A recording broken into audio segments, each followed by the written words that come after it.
अस्सलाम वालेकुम guys, I hope you are doing well. This is Nizamuddin Memon और आज की इस वीडियो में हम डिस्कस करने वाले हैं क्वेश्चन नंबर 5 को। इसके प्राइम फैक्टराइजेशन निकालनी है जबकि हमारे पास 10 फैक्टोरियल गिवन है क्वेश्चन।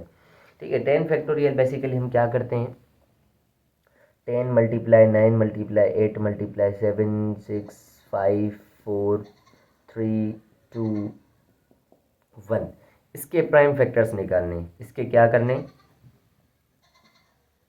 प्राइम फैक्टर्स निकालने। तो मैं क्या कर रहा हूँ, इसको प्रोडक्ट में रहने देता हूँ और इनके प्राइम फैक्टर्स निकाल लेता हूँ। ठीक है, या पहले तो मैं 2 वाले सारे अभी निकाल देता हूँ। ठीक है, अब भाई एक 2 की टेबल लगेगी तो यहाँ पर 5 बन जाएगा, फिर दूसरे 2 की जब टेबल लगेगी तो यहाँ पर 4 बन जाएगा, फिर तीसरे 2 की टेबल लगेगी तो यहाँ पर 2 बन जाएगा, फिर आखिरी 2 की लगेगी तो यहाँ पर 1 बन जाएगा। ठीक है, इसी तरीके से 6 पर अगर मैं टेबल लगाऊंगा 2 की तो यहाँ पर 3 बन जाएगा।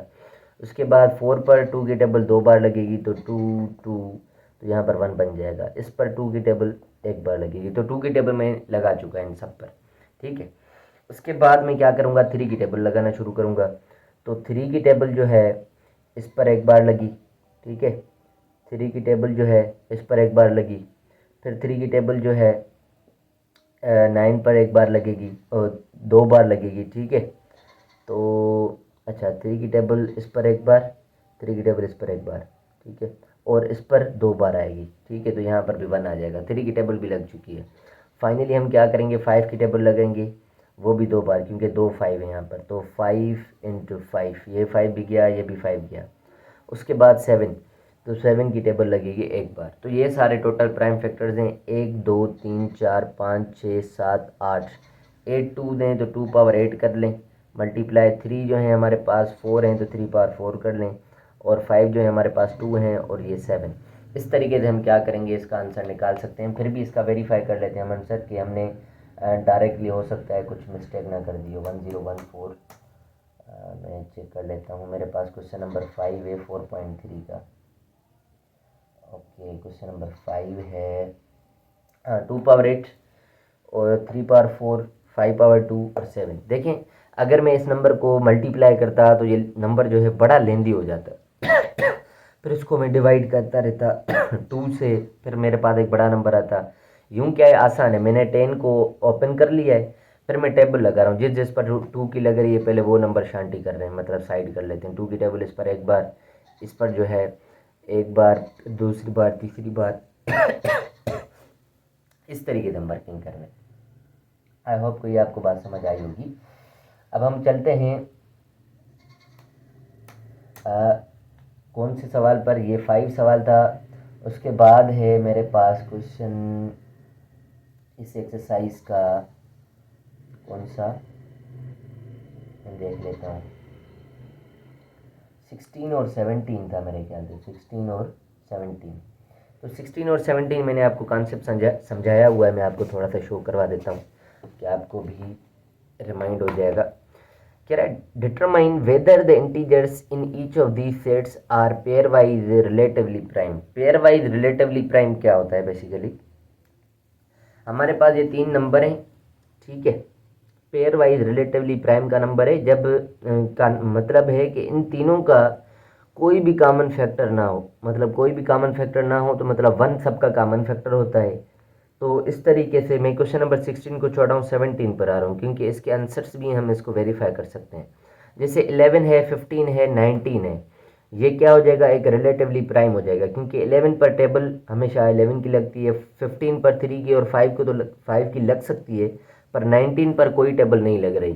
तो मेरे पास जो क्वेश्चन नंबर 17 है इसका मैं आंसर वेरीफाई कर लूँगा। क्वेश्चन नंबर 17 जो कि पार्ट है 11, 15 और 19। ठीक है, इसका पेज नंबर भी मैं नोट कर लेता हूँ, 312। ठीक है, तो ये जो पार्ट है, अब 11 के जो फैक्टर्स आ रहे हैं 1 और 11 आ रहे हैं। ठीक है, और 15 के जो फैक्टर्स आ रहे हैं भाई 1 आ रहा है, 3 आ रहा है, 5 आ रहा है। ठीक है, इसी तरीके से 19 के जो फैक्टर्स आ रहे हैं 1 और 19 आ रहे हैं।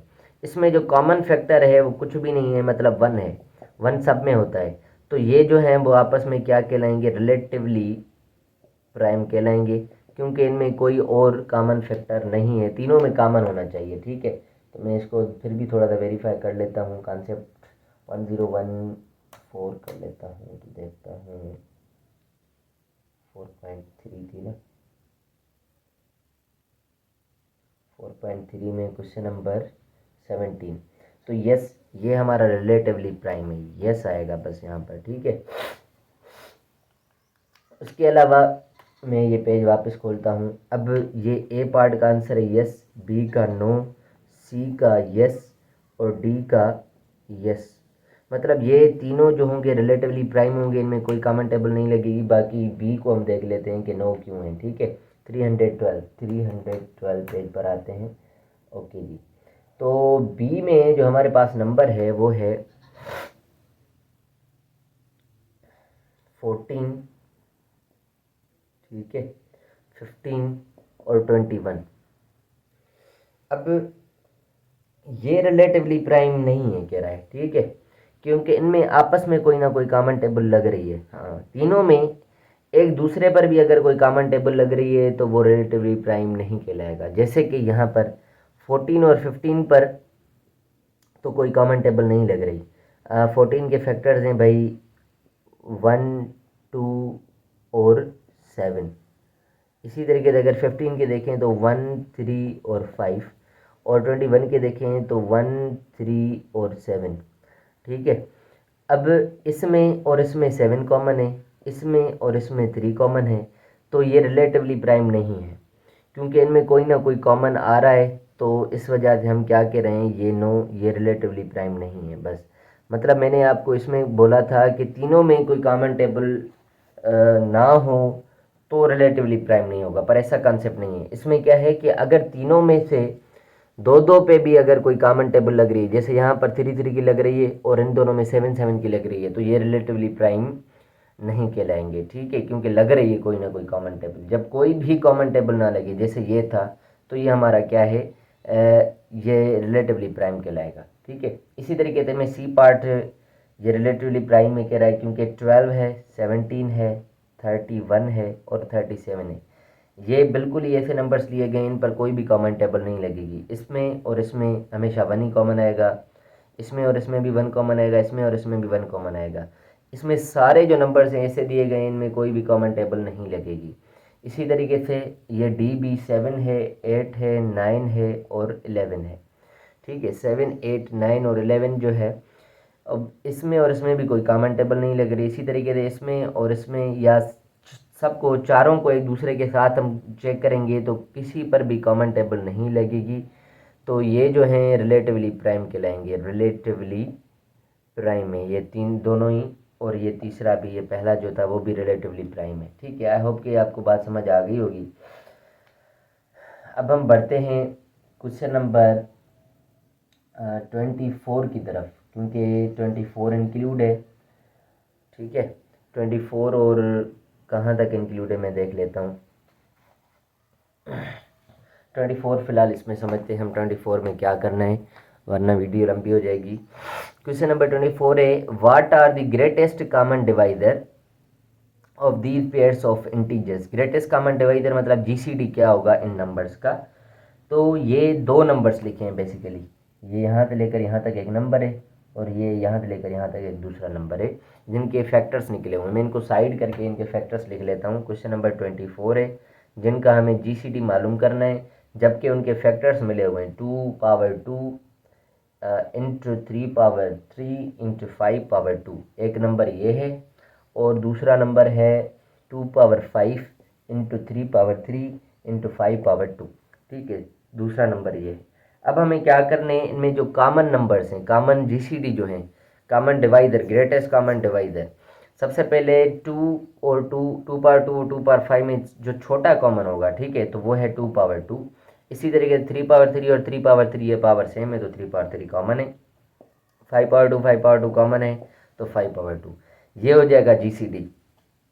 अगर इनको मल्टीप्लाई करना चाहें तो मल्टीप्लाई कर सकते हैं, या जीसीडी की एक्सप्रेशन ये आ जाएगी 2 पावर 2 4 के बराबर होता है, 2 पावर 3 हमारा 27 के बराबर होता है और 5 पावर 2 हमारा 25 के बराबर होता है। इन सबको मल्टीप्लाई करके जो भी आंसर आ रहा है वो हमारा क्या कहलाएगा, जीसीडी कहलाएगा, ठीक है। कैलकुलेटर आ गया। 4 मल्टीप्लाई 27 मल्टीप्लाई 25, तो हमारे पास 27,000 आ रहा है, सॉरी 2700 आ रहा है। ये हमारा क्या कहलाएगा, एक GCD कहलाएगा इस नंबर का, इन दोनों का। तो इस तरीके से हमारे जो पेपर में इंक्लूड है नंबर्स, क्वेश्चन 24 से लेकर 28 तक। 24 इस तरीके से था। अब 25 पर आते हैं, सॉरी 24 का एक सवाल हमने किया है, एक और सवाल देख लेते हैं कोई सा भी, जैसे कि यहीं पर ये मैं थोड़ा सा समझा देता हूँ। ये सवाल है, ये एक सवाल है जिसके फैक्टर्स निकले हुए हैं, ये दूसरा नंबर है जिसके फैक्टर्स निकले हुए हैं। अब इसमें जो ग्रेटेस्ट कॉमन डिवाइडर हमारा आएगा, तो इसमें आ रहा है 2, क्योंकि 2 के ऊपर पावर नहीं है, इसमें 2 के पावर 11 है, तो 2 एक नंबर लिया जाएगा। 3 वहाँ पर 9 है, यहाँ पर सिंगल है, तो 3 एक बार लिया जाएगा। 5 इसमें है पर इसमें नहीं है, तो हमें क्या करना है, 5 भी लेना पड़ेगा, ठीक है। 5 नहीं लेना पड़ेगा, सॉरी, ठीक है। उसके बाद 7 भी नहीं लेंगे। 11 लेंगे क्योंकि एक बार आ रहा है, और 13 नहीं लेंगे, और बस 13 और ये 17 है।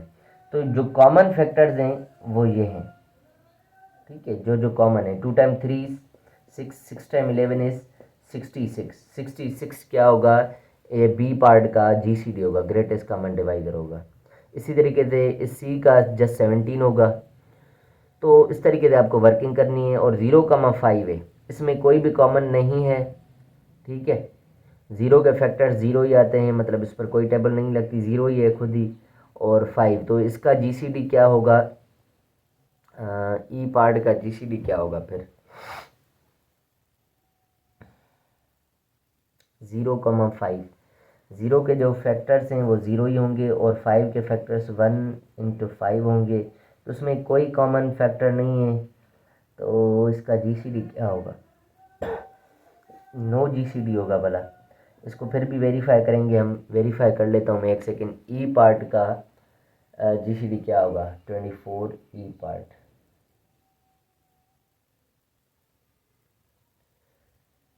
24 ई पार्ट,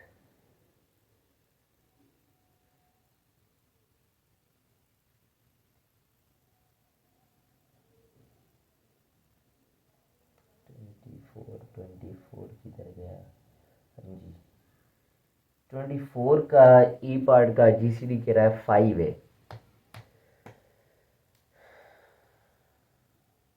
5 किस तरीके से आएगा, क्योंकि 0 है और ये 1,5 है। पर शायद इस तरीके से हो फिर कि 0 को कौन कौन से नंबर्स डिवाइड करते हैं। 0 को तो हर नंबर डिवाइड करेगा, 1 भी डिवाइड करेगा, 5 भी डिवाइड करेगा, ठीक है। तो 0 के अगर हम फैक्टर्स निकाल लें 1 × 5, और ये 1 × 5 ऑलरेडी निकले हुए हैं, तो इसमें जो ग्रेटेस्ट कॉमन डिवाइडर आएगा 5 आएगा, मेरे हिसाब से ये कॉन्सेप्ट होगा, ठीक है। क्योंकि 0 एक ऐसा नंबर है जिसको हर नंबर डिवाइड कर सकता है। अगर 0 को हम 5 से डिवाइड करेंगे, 5 टाइम्स 0 इज़ 0 आ जाएगा, ठीक है। तो 5 को 0 से मल्टीप्लाई करेंगे, आंसर 0 आएगा, 0 में 0 रिमाइंडर भी 0 आएगा। तो 5 भी 0 को डिवाइड करेगा, 10 भी 0 को डिवाइड करेगा, 100 भी 0 को डिवाइड करेगा, हर नंबर 0 को डिवाइड करेगा। तो इस कॉन्सेप्ट को लेकर हम कर सकते हैं कि GCD हमारा क्या आएगा, 5 आएगा। इस क्वेश्चन में इस वीडियो में इतना ही। नेक्स्ट वीडियो में हम मिलते हैं क्वेश्चन नंबर 25 से आगे। अल्लाह हाफिज़। Thank you so much for watching my videos.